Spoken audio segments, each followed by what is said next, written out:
I started out in single family long-term rentals, and that's not where I ended up, but I learned a ton in the process. I'm always open to learning from anybody. And I think that kind of a mindset, brings a lot of knowledge and wisdom. Greetings, well builders. Welcome to Get Diversified, your go-to podcast for all things real estate investments. I'm Jacqueline. Melvin Landry. We're thrilled to embark on this wealth building journey with you. Imagine this. What if your investments not only secure your future, but also unlock a life of financial freedom? That's what we're diving into on this show. Apartment buildings, storage facilities, mobile home parks, the whole shebang. But here's the kicker. It's not just about investing. It's about crafting a legacy, building memories with your loved ones, and seizing every moment. Time is the currency of life. And let's be real, none of us wants to waste. We've got the insights, experience, and dash of excitement to spice up your investing game. Plus, we'll throw in some real-life stories that'll make you see the potential in every brick and mortar. Subscribe, buckle up, and get ready to turn your investments into the ticket to financial freedom. Together, we're not just building wealth, we're building the community of savvy investors. Let's get diversified. Hello, everyone, and welcome to another episode of Get Diversified. I'm your host, Melvin Landry, and today we have a fantastic guest here.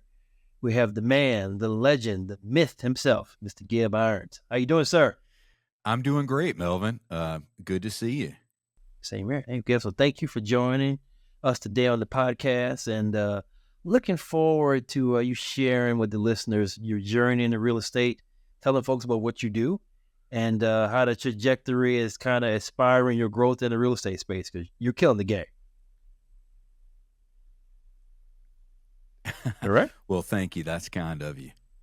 Oh, good. Oh, good. Well, Gibbs, why don't we kickstart off, man? Won't you share with the listeners, tell us where you're located, tell us a little bit about your background, and give us the kickstart story, how you got into real estate. Yeah, absolutely, Melvin. No, I appreciate the kind introduction.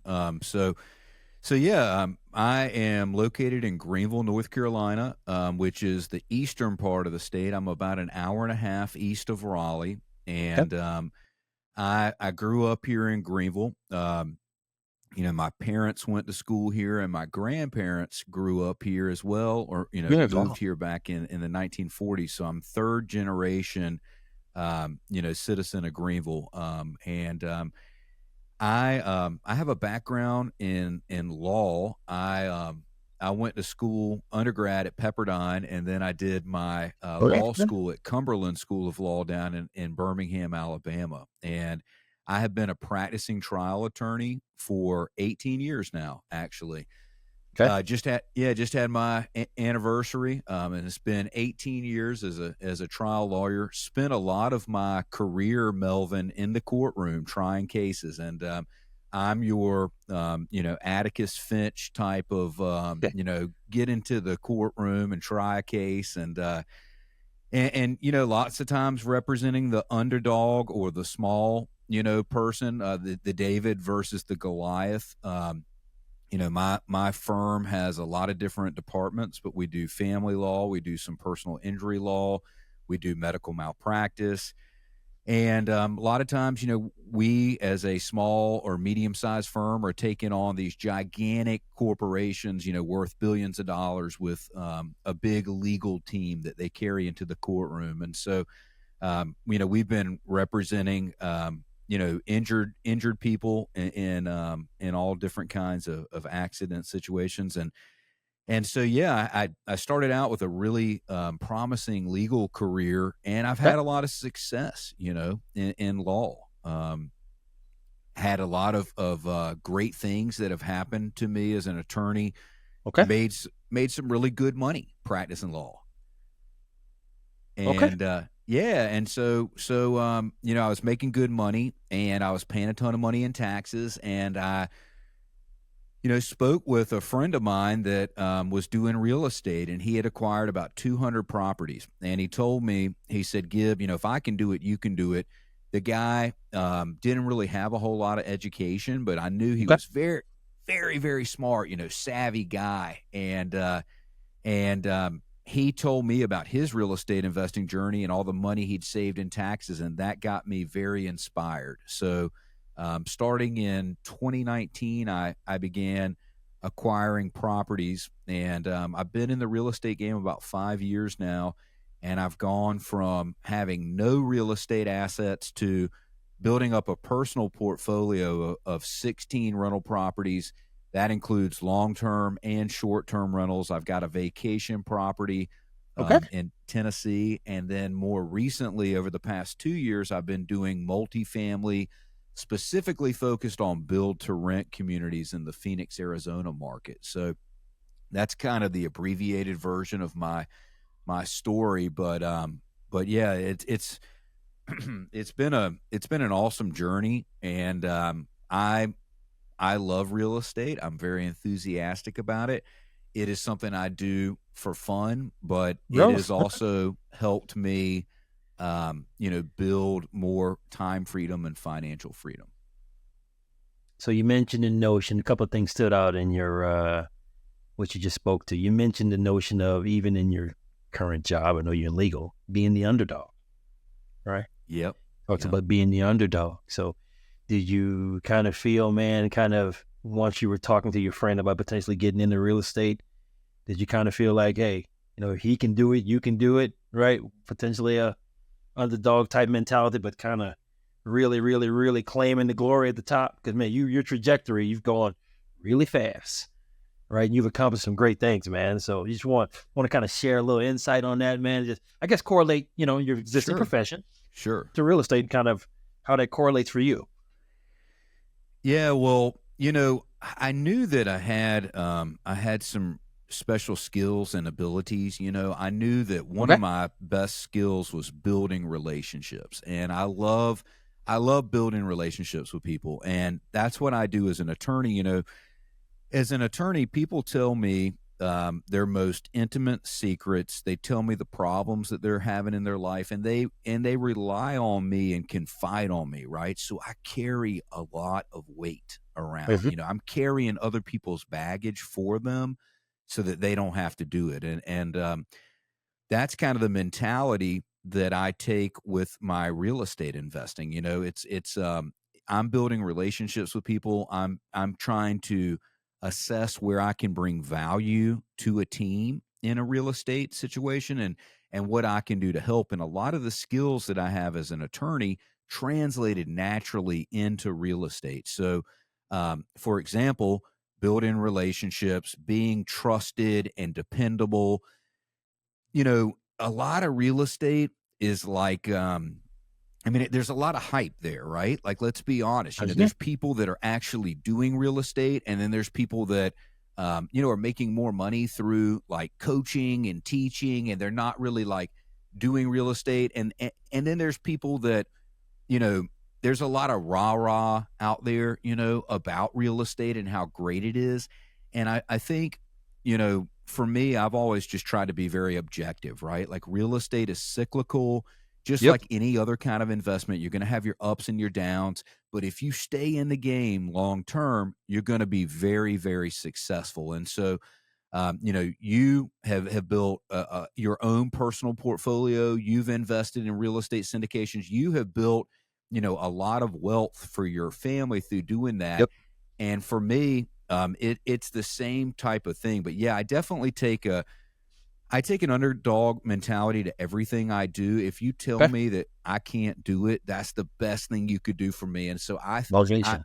I personally want to thank all the people that didn't believe in me, that told me I couldn't do it, that, challenged me and told me I wasn't good enough. It's never going to happen. That's not a realistic thing. Like, all of that stuff has definitely fueled me since, I was a little kid. And so I love that kind of stuff. Tell me I can't do it. And then I'll sit back and, Right. I'll Yep. look forward to proving you wrong. Gotcha. Hey, man, thanks for sharing that. And hopefully Yeah. from the listener base, they can take something from it. I mean, even if you have 0 units right now, you can still get started. You can get in the right rooms. Get in some room. Figure out what the right room may be. The first room may not always be the best room for you. Gib, you know that as well as I do also as well. Or we're taking action. We're building $1 million portfolios, and we're providing extra freedom for our families that we long for, right? You have 3 kids. I have 1. And look, That's man, right. we're passing on that legacy wealth, which is key. So, Gibbs, you're relatively new, right? You got into this space in a couple of years. You're thriving like hell. what would you tell the guy who hadn't started yet, listening to the podcast, maybe on a lunch break or something at his 9 to 5, and he's thinking about how or what he should do to get started? What advice would you give to him? And he has 0 units, him or her. What would you tell him? Yeah, I mean, I would say, first of all, I think get a mentor, invest in your education, but also take action, take massive action. One of my downfalls, honestly, looking back at things in hindsight, was that I overanalyzed things. I was scared to lose money. And so many people, I think, are in that same situation where they're so scared of losing what they have that they're never going to gain anything more. There's no path in life that is without risk, right? True. No matter, even if you do nothing, that's probably the most risky thing you could do in life, right? Yep. And so, take some risk, go take action, get involved in an investment. Obviously, do your due diligence, but do something. Even if it's a small investment, like $10,000 or $25,000, go do something. I started out in single family long-term rentals, and that's Yep. not where I ended up, but I learned a ton in the process. So even if I didn't, I mean, I made some money in my short-term rentals, but I'll be honest with you, it was not a tremendously lucrative thing in terms of monetary, reward, but it was huge in terms of education. And so I realized, hey, I'm able to do this. I'm able to, even if you start small, I guess it's better you just need to start, right? So go out and do it, take action, and, be willing to take some risk. That's funny you mentioned that, be willing to take risks and do something. You know what, Gib, we talked even before the show started and at another juncture in terms of the journey, right? I mean, I was a business owner. We failed, right? We learned from it and we became better. And, man, I'm kind of glad the trajectory of what happened, right? And look, like you, I was in single family and I grew up in the mass single family portfolio, end up having to sell it. But hey, you gain those learnings, and now I feel more motivated and more assured of the trajectory of where I'm going in my real estate journey now versus ever before. And look, it's about taking action and doing something, man. And now, folks, as I mentioned this previously, folks' pencils are down, are up, ours are down, and we're underwriting, we're chasing after everything. Rates may be high, but you can still make money in a bad economy. So that's the key. Yeah, there's a lot of opportunity out there right now, and there's always opportunity out there. It's just you got to know where to look, right? Yeah. And sometimes you got to get more creative than others. Like if you got into this game back in 2019, 2020, it may have been easy, right? You may have just made money just by virtue of the fact that you bought a property and everything was going up in value. So you made a lot of money. But Yep. now you've got to get a little more creative with things. But there's always opportunities and you might have to look at different markets. You might have to get creative with your financing, but there's always opportunity, and I'm really excited about what I see in terms of opportunity right now. And I'm very bullish on multifamily right now as well. And we enjoy the build to rent space, which I think, value add is fantastic. I'm invested in a bunch of value add opportunities, but I'm doing some build to rent right now, and we're building townhouse communities and, class A properties that are like 3 beds, 2.5 baths, beautiful, beautiful properties. And, the margins that we have are pretty good. The delta is very high, and we feel very secure in those investments. Okay.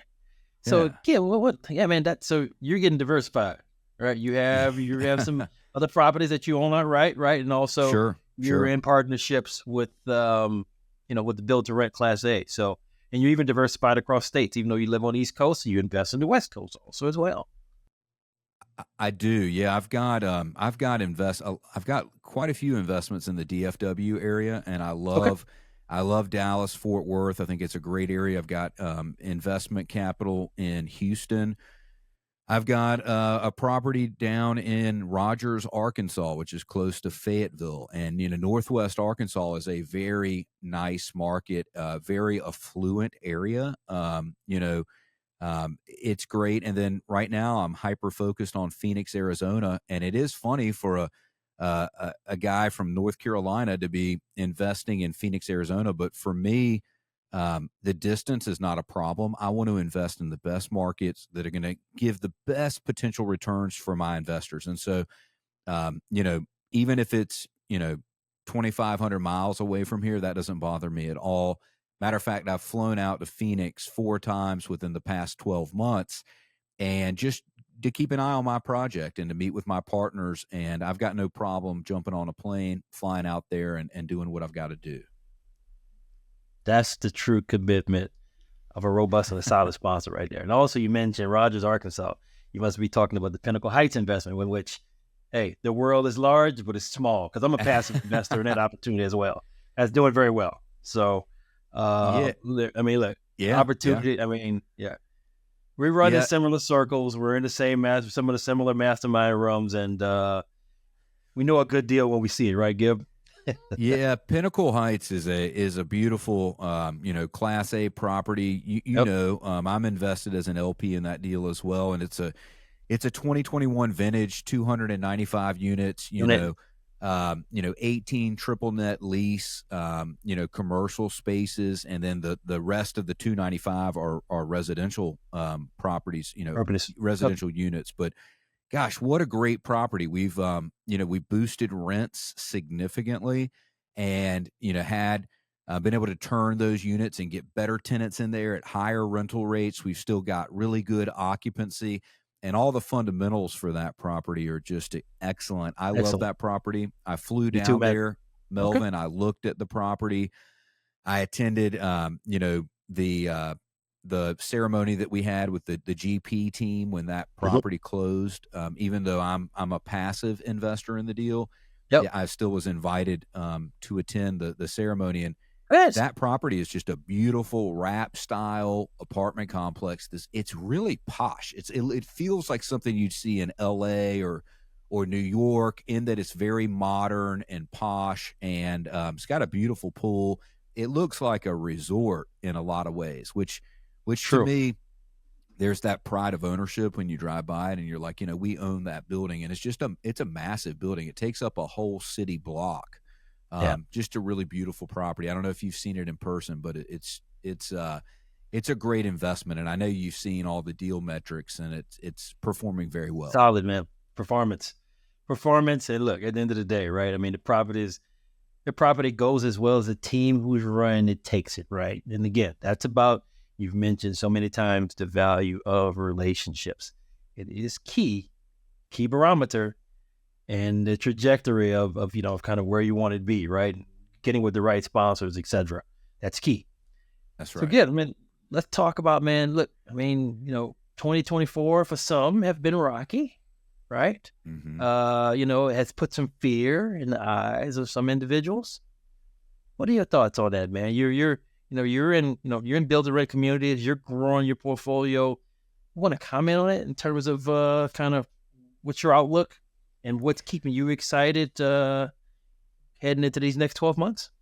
Sure. Well, a lot of the value add, a lot of my friends that are real focused on value add properties have had a hard time finding things that they thought would underwrite, properly. We want to use really conservative underwriting, and right. And some of my friends that are more conservative and they're underwriting their value add deals, they just weren't finding things that penciled out correctly. And so I started really thinking about, during this market cycle, what could I jump into that is still performing very well? And I found build to rent. And I realized that in Phoenix, Arizona, there's just huge population growth, huge job growth, diverse economy. They've got, all different kinds of jobs, Yep. coming into the area, huge Fortune 500 companies. and hundreds of thousands of people migrating to Phoenix every year from some from California, but from all different places. And I just loved the market conditions out there. And in terms of residential housing, there's just a complete lack of supply, right? And because the True. supply could not keep up with the demand, if you build a decent property out there, you will have fantastic occupancy because there's nowhere else to live, right? It's a very um, easy analysis, and I like simple deals, simple analysis. If you build a property out here and it's a good looking property, you're going to have really, really high occupancy, and you're going to be able to push rents because there's just not a lot of there's nowhere else to No go, options. right? Yeah. Yeah, there's no options. And so I flew out there to Phoenix and I went and looked at all the rent comps, and I realized that we could bring this brand new Class A property to the area, and that we could, instead of focusing on one deal and building out one townhouse community, the real Yep. difference was we're going to create a fund, and we're going to raise, $30 million for the fund, and we're going to invest that money and spread it out amongst several properties. So we're building, most likely we will build somewhere around 20 townhouse communities in Phoenix, Arizona over the next 10 years. So Wow. this is Okay. a massive, massive undertaking. It's a heavy lift for the sponsors, but the potential upside is huge because the goal is to create, a 2x equity multiple on each one of our properties. Okay. And if you can do that over and over again in succession, it creates a multiplier effect, so the returns now, you know, are doubling every deal cycle. And so I really wanted to get into something long term that would be more of a long term hold, but would Hmm. have much higher upside. So the deal that I've been working on for the past year, I've raised $2.5 million for the deal Okay. out of the $30 million raise. And my goal is to raise at least $3 million because I want to be able to say that I raised 10% of the capital, Yep. stack for this deal. Yep. And it's a 10-year hold.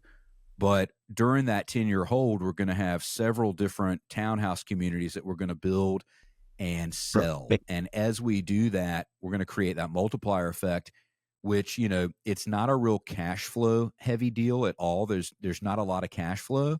It's more of an equity multiplier play. And so I think something like that is very creative, Okay. and it's a great way to make really good money during this market cycle.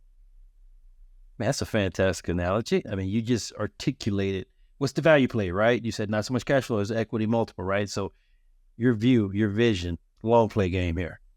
So for you and your investors. So Yeah, no, that's exactly right. Like, to break it down a little bit more, Melvin, sure. one thing that I thought about was, cash flow deals are great, right? Like, I have cash flow deals that I invest in, and Yep. I get a check every month that hits my bank account. I had like a $1,200 deposit hit my account a couple of days ago, and I get $1,200 from one of my investments every month, 12 months a year. It's fantastic, right? I'm getting great cash flow. Cash flow is awesome. But this equity multiplier thing was really attractive to me because if you think about it, like, let's say that you invest $100,000 in a cash flow deal, Yep. and let's say that you're getting a 5% return. Okay. A 5% return, is $5,000. Of course. If you divide $5,000 by 12, you know, I forget the exact math, but it's not a very big amount on a monthly basis, right? So About your monthly, 600, what? Give or take?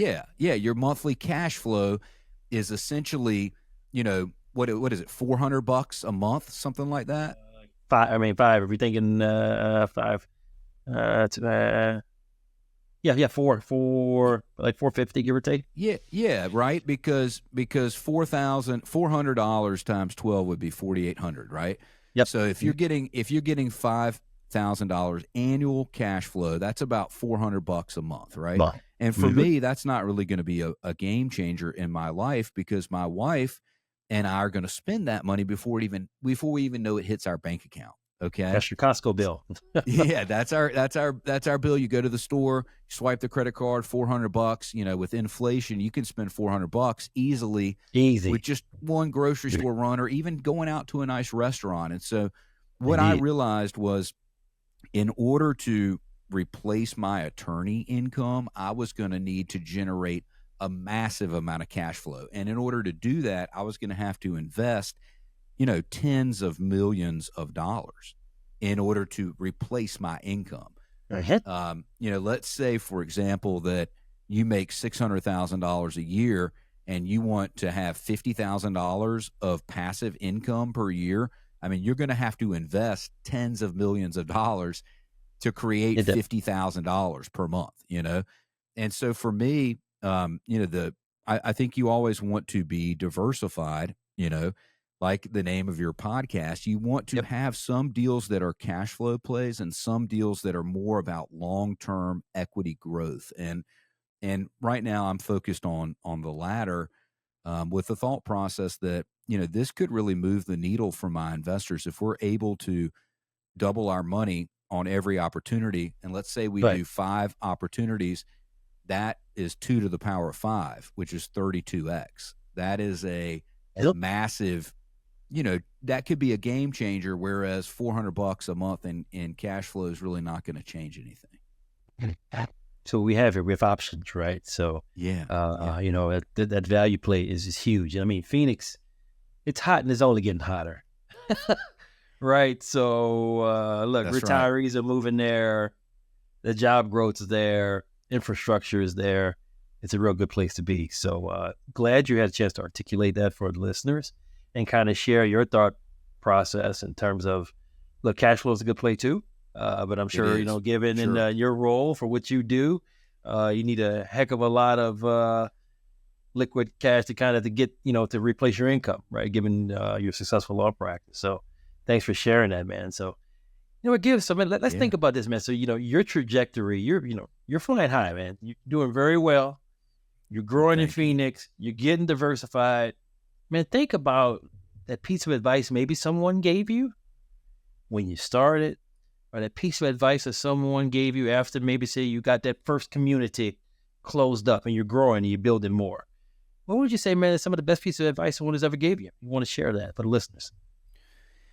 Yeah, I mean, I think one of the best pieces of advice, Melvin, that I've received has just been to, to learn how to handle rejection. I think, there are going to be times where you fail and where you fall short of the mark, right? And, we just have to forgive ourselves for that and keep on going. And for me, a lot of the success that I've experienced has just been because I've continued to try. I've continued to put myself out there. I've experienced something that other people might call a failure, but you've got to fail a certain number of times before you can win. And so that's true. For me, it's resilience and determination and never giving up and continuing, and eventually, good things are going to happen. I just believe that in this world, what you put into it is what you get to take out of it. And so I'm always trying to stay super high energy, be intentional about how I spend my time, and just, really go do things that other people don't want to do. Like if somebody else says, I'm not willing to pay that price to get into that, position, I'm willing to pay the price. Right. And so that price might be working your butt off, 7 days a week for a year or 2 or 5 or 10, but whatever that price is to get you to that next level, you got to be willing to pay that price. And I love that. I love the journey. And one of the things, I think we agree on is like, life is a journey, right? And we've got to enjoy the journey. It's not about a destination. Like, to me, I'm not trying to get to this certain place and waiting to live until I get there. I want to live right now and enjoy every step of the journey. It's a beautiful journey. And having friends like you and your wife, and going to the events that we get to go to, and being in the rooms with the people that we get to be with, that is something to be super grateful for. And I don't take Indeed. that for granted. Indeed. I mean, look, being in the right room, staying in the right room, and continuously looking for other rooms to kind of grow your education and nurture your mindset. That's half the battle. That's right. That's right. It's huge, and it's a blessing. And you know, I try to remember that I can learn something from anybody, right? Like, it doesn't matter what your position is, big or small. You know, I'm always watching other people and trying to learn from them, you know, whether they're doing something well or doing something poorly, I can learn from that. And so I'm always open to learning, you know, from anybody. And I think that kind of a mindset, you know, brings a lot of a lot of, you know, knowledge and wisdom, and also a lot of opportunity by just being present and being, you know, taking it in and looking for those opportunities. If you're looking for them, they seem to come to you a lot easier. Come to you. That's real. That is real. Whew. Good nuggets of information, man. So, I mean, Gibbs, hey, man, fire interview. How can folks find you, brother? Yeah. So, Melvin, the best way for folks to reach out to me is they can go to my website at ironsequity.com. Okay. And yeah, anybody that wants to reach out, if they've got questions about real estate investing or anything really, you know, they're welcome to reach out to me. I love talking to folks, and I love hearing about their journey, and I love helping people. You know, if I can give them a little bit of advice or guidance to help them on their journey, that's only going to help me. You know, helping other people helps me, and it puts me in a good headspace. So if anybody, you know, wants to reach out, that's the best way to get me. All right. Okay, hey, man. Well, look, this has been a fire interview, bro. It's been good sharing your journey. It's good understanding your trajectory and some of the things that you're getting diversified in, and the progress and the speed that you're taking it with, and some good words to live by, man, for folks out there who are thinking about taking that next step, but maybe haven't, right? I know it's a ton of more people, you know, who should be, you know, getting educated, man, learning more. I mean, real estate is a great trajectory, is a great vehicle, and it's done as well, man. And look, we're gonna keep rolling, and let's keep running down the track with the baton. So, Gibbs, on behalf of myself, man, my wife Jackie, man, hey, man, pleasure to have you here, bro. Appreciate you joining us on the show. Thank you, Melvin. Jacqueline and Melvin, thank you so much for taking time out of your busy day to listen to this episode of Get Diversified. Please make sure to subscribe to our podcast so you don't miss out on future episodes. Finally, stop by our website and follow us on social media. Ciao for now. Make it a great day, and we'll see you next time. And remember, get diversified.